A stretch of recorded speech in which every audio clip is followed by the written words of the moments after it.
ఉన్న బంగారాన్ని విడిపించి ఆ రోజు ఆన్లైన్ రేటుకే మేము కొంటాం. Sharma gold company.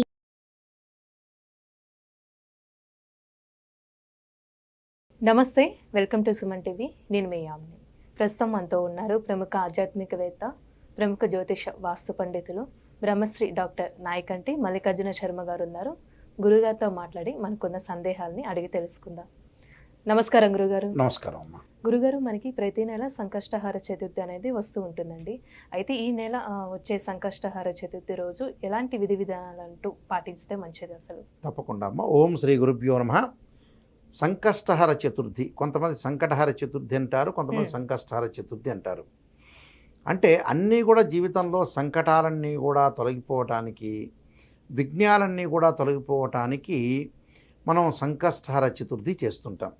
అయితే గతంలో పాండవులు చేశాడు. అంటే సంకష్టహార చతుర్థి సహజంగా ఏంటంటే శ్రావణ మాసంలో బహుళ చవితి రోజున చేసేదే, బహుళ చతుర్థి రోజున చేసేదే సంకష్టహార చతుర్థి. ఈ సంకష్టహార చతుర్థి పాండవులు చేశారు, నలచక్రవర్తి, దమయంతి కూడా చేశారు.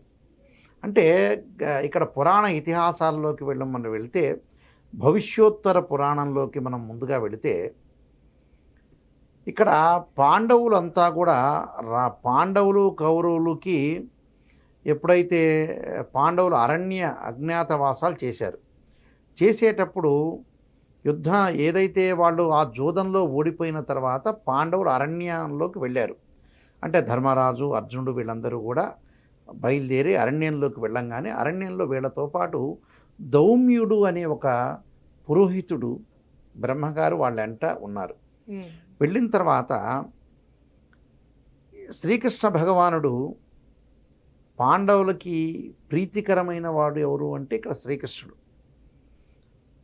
ఇక్కడ శ్రీకృష్ణ పరమాత్మ పాండవులు ఎలా ఉన్నారు, ఆ అరణ్య అజ్ఞాతవాసాలు చేస్తున్నారు, వాళ్ళ యొక్క కష్టాలేంటి, వాళ్ళు ఎలా నిలదొక్కుంటున్నారు, ఎలా కూర్చునే శక్తి ఎలా ఉంది, ఆలోచన శక్తి ఎలా ఉంది, మరి చాలా సంవత్సరాలు కూడా అరణ్య అజ్ఞాతవాసాలు చేయాలి కదా, ఏ విధంగా ఉంది అని ఆలోచన చేసి శ్రీకృష్ణుడు కామ్యవన క్షేత్రానికి వెళ్ళారు. అంటే కామ్యవన క్షేత్రంలో ఉన్నారు ఇల్లు. అంటే ఈ కామ్యవనం అనే క్షేత్రానికి వెళ్ళారు. వెళ్ళిన తర్వాత అక్కడ పాండవులను చూసి కూర్చునే శక్తి, నిల్చునే శక్తి, ఒక ఓపిక రావాలంటే ఆ యోగక్షేమాల గురించి వెళ్ళాడు. వెళ్ళగా మీ కష్టాలన్నీ కూడా తొలగాలంటే సంకష్టహార చతుర్థి వ్రతాన్ని ఆచరించండి అన్నట్ట.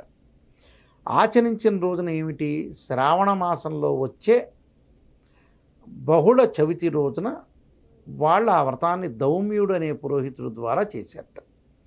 ఎలా చేశారు, చక్కగా ఒక పీట వేసి దాని మీద ఒక వస్త్రాన్ని పరిచి బియ్యం పెట్టి దాని మీద కలశ స్థాపన చేసి, అక్కడ వెదురు బుట్ట మీద కలశం పైన వెదురు బుట్ట పైన గణపతిని పెట్టారు. ఆ గణపతి బంగారం అనుకోవచ్చు, వెండి పెట్టుకోవచ్చు, పంచలోహాలు, రాగి ఏదైనా పెట్టుకోవచ్చు, మన ఇష్టం. అది పెట్టుకొని గణపతి యొక్క ప్రార్థన చేశారు. అది ఏమిటి, సంకష్టహార చతుర్థి అంటే తదియతో కూడిన చవితి రోజునే ఉదయమంతా ఉపవాసం ఉండి సాయంకాలం చంద్రోదయ వ్యాప్తి ఉన్న సమయంలో మాత్రమే చేయాలి. చంద్రోదయ వ్యాప్తి లేదు అని అంటే అది సంకష్టహార చతుర్థి కాదు. ఏ రోజు చంద్రోదయ వ్యాప్తి ఉందో చూసుకోవాలి. ఆ చంద్రోదయ వ్యాప్తి రోజున అంటే ప్రదోషకాల సమయం అంటారు, ఆ సమయంలో సంకష్టహార చతుర్థి చేయాలి. ఆ సంకష్టహార చతుర్థి అంటే ఉదయం ఉపవాసం ఉండి సాయంత్రం చేయాలి. అలా సంకట విమోచనాయ హేరంభాయ మదనమోహితాయ మమ సంకట నివారణాయ హూం ఫట్ స్వాహ అనే మంత్రాన్ని చక్కగా చదువుకోవాలి. చదువుకోవటం వల్ల మనకి మంచి జరిగే అవకాశం ఖచ్చితంగా ఉంటుంది. ఇవన్నీ కూడా భవిష్యోత్తర పురాణంలో చెప్పారు. ఓం గ్లౌం గం గణపతియే నమః అన్న మంత్రాన్ని కూడా సాయంకాలం వేళ ఉదయమంతా గణపతి గకార అష్టోత్తరం కానీ ఓం గ్లౌం గం గణపతియే నమః మంత్రాన్ని చదవాలి. సాయంత్రం పూట సంకష్టహార చతుర్థి చేయాలి. అంటే గరికతో కూడా పూజ చేయొచ్చు. అయితే ఇక్కడ విధానాలు ఉంటాయి, వేరే విధానాలు ఉంటాయి. ఇక్కడ విధానంలో ఒకటో విధానం ఏమిటి అని అంటే, ఆవు పేడతోటి బంకమట్టితోటి గణపతిని తయారు చేసి చక్కగా తమలపాకు మీద కానీ, జిల్లేడు ఆకు మీద కానీ, రావి ఆకు మీద కానీ, మోదుకు ఆకు మీద కానీ గణపతి పెట్టి గణపతిని ప్రార్థన చేయాలి.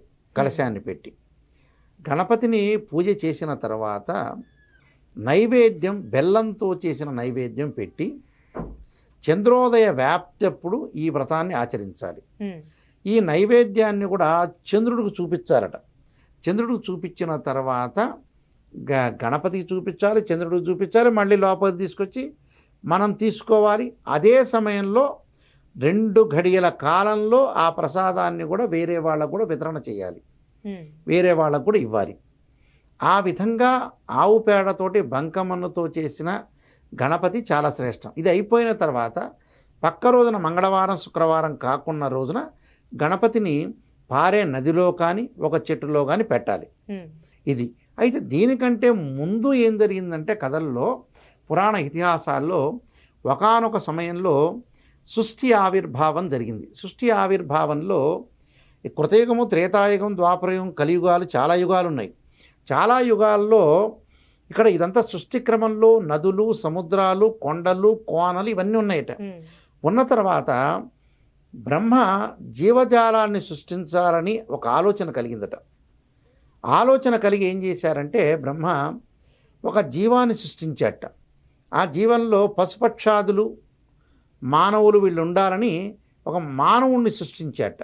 సృష్టించిన తర్వాత మానవుణ్ణి ఎలా సృష్టించాడంటే తల కిందకి, కాళ్ళు పైకి, అలానే చేతులు వెనక్కి, ఇలాంటి సృష్టించాట. సృష్టించగానే వెంబటే బ్రహ్మకి ఏంటంటే అసంతృప్తి భావన కలిగిందట.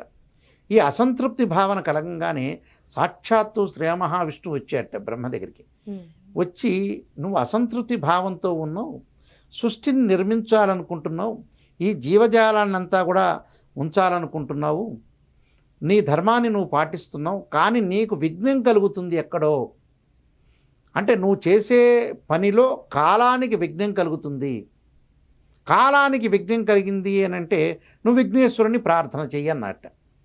అంబటే బ్రహ్మ విఘ్నేశ్వరుని ప్రార్థన చేసేట. ఆ ప్రార్థన చేసిన రోజు, సంకష్టహర చతుర్థి వ్రతాన్ని చేసిన రోజు, శ్రావణ మాసంలో వచ్చే బహుళ తదియతో కూడిన చవితి రోజున ఆయన ప్రార్థన చేసి సంకష్టహర చతుర్థి చేశారు, వ్రతాన్ని ఆచరించారట. ఆ రోజు నుంచి అప్పుడు ఎప్పుడైతే ఈయన సంకటాలన్నీ కూడా తొలగిపోవాలని గణపతిని యొక్క ప్రార్థన చేశారో ఆయనకి ఎంబటే ఒక ఆలోచన మార్గం అనేది వచ్చి సృష్టి క్రమాన్ని మానవుడి యొక్క తలపైన, కింద కాళ్ళు, చేతులు, ఒక ఆలోచన అనేది కలిగిందట బ్రహ్మకి. అప్పటి నుంచి కూడా మానవులు సంకష్టహర చతుర్థి వ్రతాన్ని చేయండి, గణపతిని ప్రార్థన చేయండి, అంటే కాలానికి విఘ్నం కలగదు. అంటే కాలంలో ఏదైతే విఘ్నం కలుగుతుందో మనకు ఆలోచన సరళి అనేది పెరగదు. అంటే ఆలోచన సరళి పెరగదంటే అది అసంతృప్తికరంగా ఉంటుంది.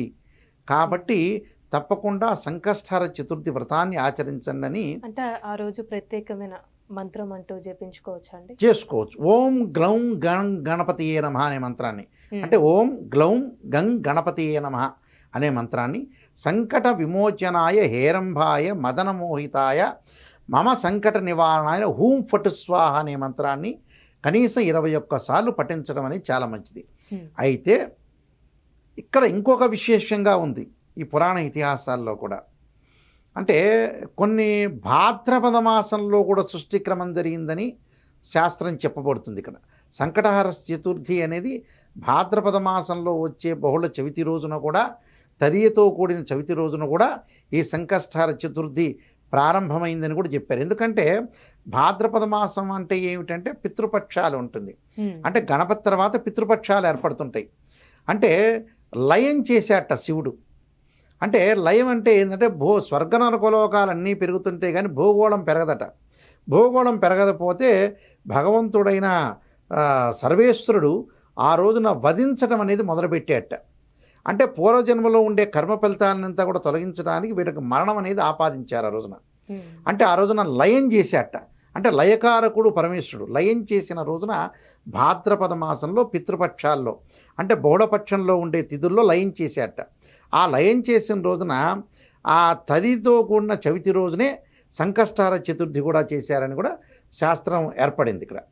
అంటే మానవుడి యొక్క నిర్మాణం అక్కడ జరుగుతుంది. అలానే సృష్టిని ఏదైతే మానవుని లయం చేయడానికి ఉన్న మాసాలు కూడా అవి చెప్తారు. అంటే భాద్రపద మాసము, శ్రావణ మాసానికి ఉన్న చాలా ప్రాధాన్యతని భవిష్యోత్తర పురాణంలో కానీ స్కాంద పురాణంలో కానీ చెప్పబడిందమ్మా. చాలా చక్కగా తెలియజేస్తారండి. ధన్యవాదాలు. నమస్కారం అండి. సుమన్ టీవీలో మీ పర్సనల్ అండ్ బిజినెస్ ప్రమోషన్స్ కోసం కింది నెంబర్కి కాంటాక్ట్ చేయండి.